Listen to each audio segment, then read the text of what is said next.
Good evening, parents, and welcome.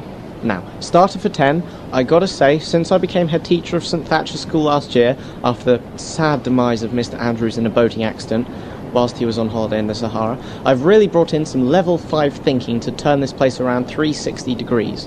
But I've got to say, I want to be a success as a head teacher, and if that means being held to account as a failed human being, well, you can't make an omelette without breaking the rules. So, where are we now? Well, we're in the school hall with only a few of you turning up to this meeting because I only posted it 3 hours ago on my school website, so no one would have time to be prepared for it.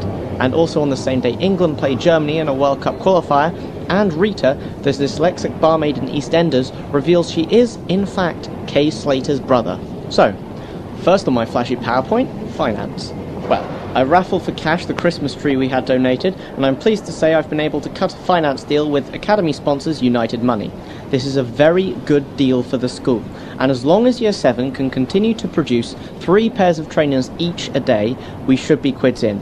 This is, of course, necessitated by the budget deficit caused by Education Secretary Mr Grove, praise be upon him, slashing school budgets in order to create a Jeremy Kyle-style, non-aspirational underclass, whilst he lives it up on parliamentary expenses because, I've got to say, and let's be clear on this, one of our core values, without using education speak, is that if your parents can't afford private education like what I can, frankly, you deserve what's coming to you.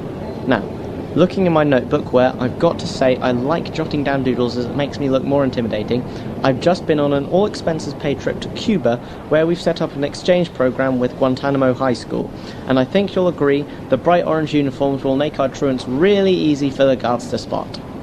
Staffing. Now, I'm a bit suspicious, I've got to say, of staffing the school with experienced teachers who take a hostilic approach to your children's welfare.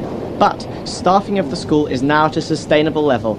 I have constructively dismissed all the expensive good ones, and with the money we've saved, we've been able to afford some new computers, so the kids can learn in a modern, online, cost-effective, 21st century way.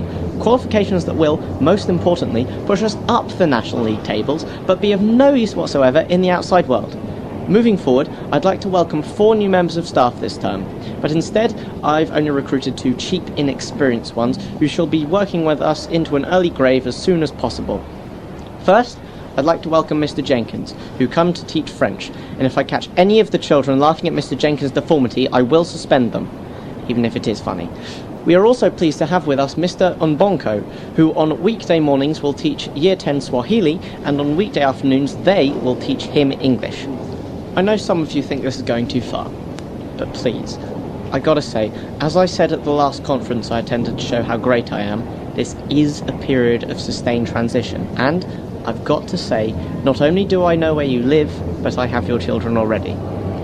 For those remaining staff who can't afford to retire, well, first we'll come for the English teachers, but no one will protest because they're not an English teacher, and so on and so forth, working our way down all the departments, real blue sky thinking there.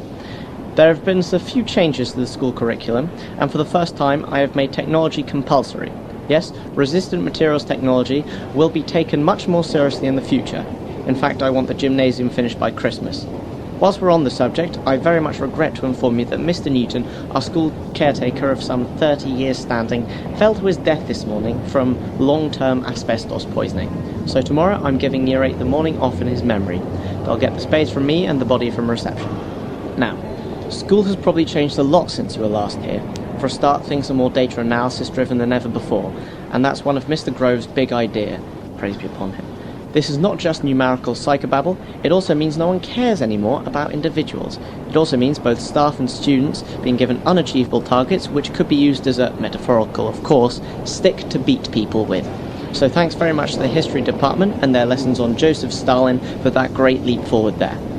Now, many of you may not like this approach of constantly shifting goalposts to ensure failure, but it is the future of education.